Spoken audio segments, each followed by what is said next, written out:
మోసగాళ్లు పలు రకాలుగా ఉంటారు. కొన్నిసార్లు కళ్ళెదురుగా మోసపోతున్నా కూడా మనం గుర్తించలేం. సరిగ్గా ఎలాంటి పరిస్థితి ఎదుర్కొన్నారు young tiger junior NTR. Debt recovery tribunal తీర్పు వల్ల ఏకంగా 25 కోట్లు నష్టపోయే పరిస్థితి ఎదుర్కొన్నాడు జూనియర్.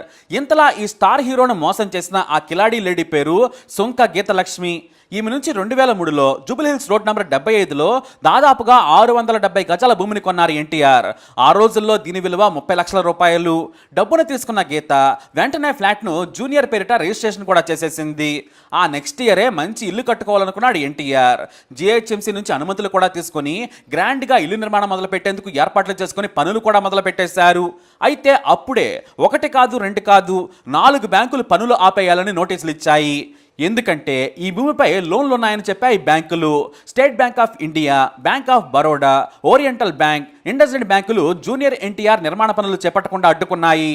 వాస్తవానికి ఆ కిలాడీ లేడీ గీత తాను ఎన్టీఆర్కి అమ్ముకునే సమయానికే ఒక బ్యాంకులో భారీగా లోన్ తీసుకుంది. ఆ తర్వాత వాటిని దాచిపెట్టి మరీ ఎన్టీఆర్కి అమ్మేసింది.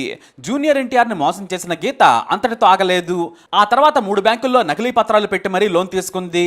వారంతా కూడా ఆ స్థలం మీద పడ్డారు. వాస్తవానికి ఒక బ్యాంకులోనే ఒరిజినల్ పత్రాలు ఉంటాయి. మరి మిగతా బ్యాంకులు లోన్ ఎలా ఇచ్చాయనేది పెద్ద మిస్టరీ. అయితే జూనియర్ ఎన్టీఆర్ను బ్రోకర్ నుంచి లాయర్ల వరకు మోసం చేసి ఉండాలి. లేదంటే వారు కూడా సరిగ్గా పరిశీలించి ఉండరు. ఎందుకంటే జూనియర్ ఎన్టీఆర్ పేరు మీదకు రిజిస్ట్రేషన్ ఎలా జరిగింది అనేది కూడా పెద్ద మిస్టరీ. అందరూ కలిసి పాపం 2003లో టోపీ పెట్టేశారు. చిన్న వయసులో ఉన్న జూనియర్ ఎన్టీఆర్ వారి మోసాలను గుర్తించలేకపోయారు. పైగా సింహాద్రి హిట్ తర్వాత ఒప్పుకున్న సినిమాల ద్వారా వచ్చిన పారితోషికం మొత్తంతో మొదటిసారి కొనుక్కున్న ఆస్తి అది. ఈ నీచులంతా కలిసి నీచంగా మోసం చేశారు. మొదటి భారీ సంపాదనతో మొదటిసారి కొన్న ఆస్తిని కూడా లేకుండా చేశారు. ఈ లోపు బ్యాంకులు డెట్ రికవరీ ట్రిబ్యునల్కు వెళ్ళాయి. దీంతో కేసు ట్రిబ్యునల్ పరిధిలోకి వెళ్లిపోయింది. సుదీర్ఘ విచారణ అనంతరం 2019లో కోర్టు తీర్పునిచ్చింది. అది కూడా బ్యాంకులకు అనుగుణంగా. ఎందుకంటే ఆ కిలాడీ లేడీ జూనియర్ ఎన్టీఆర్ కు అమ్మక ముందే లోన్ తీసుకుంది. ఇక ఆ తర్వాత అంటే ఎన్టీఆర్ భూమి కొన్నాక కూడా ఆమె లోన్లు తీసుకుంది.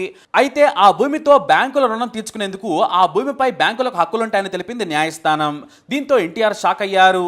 తనకు తెలియకుండా లోన్లు తీసుకుని మోసం చేశారని, నేను చట్ట ప్రకారం రిజిస్ట్రేషన్ చేసుకున్న తర్వాత నకిలీ పత్రాలతో లోన్ తీసుకుంటే తాను ఎలా బాధ్యత వహిస్తానని ఎన్టీఆర్ తరపు న్యాయవాదులు హైకోర్టును ఆశ్రయించారు. 2019లో ఎన్టీఆర్ పెట్టిన కేసుపై ఎఫ్ఐఆర్ కూడా నమోదైంది. ట్రిబ్యునల్ నుంచి తీర్పు కాపీ పత్రం రాగానే హైకోర్టును ఆశ్రయించారు. అయితే ఎన్టీఆర్ గీతను నిలదీయగా తాను మీకు అమ్మేటప్పుడు ఒకటే లోన్ ఉందని చెప్పింది. దీంతో ఆయన చెన్నైలోని బ్యాంకులో డబ్బిచ్చి లోన్ క్లియరెన్స్ చేసి ఒరిజినల్ డాక్యుమెంట్స్ ని తీసుకున్నారు. తన పేరు మీదకు రిజిస్ట్రేషన్ చేయించుకున్నారు. కానీ 1996లోనే ఈ స్థలంపై రుణం తీసుకున్నట్లు ట్రిబ్యునల్ ముందు చెప్పాయి బ్యాంకులు.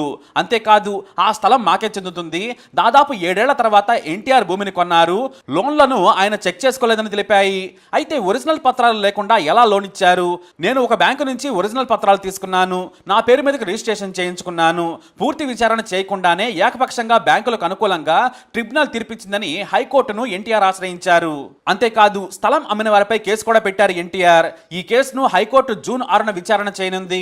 అయితే ఇందులో నిజాలు ఇంకా తేలాల్సి ఉంది. ఈ భూమిపై మొత్తం రుణాలు ఏ సంవత్సరంలో తీసుకున్నారు? ఎన్టీఆర్ కు అమ్మిన తర్వాత లేదంటే అంతకు ముందేనా అనేది తేలాల్సి ఉంది.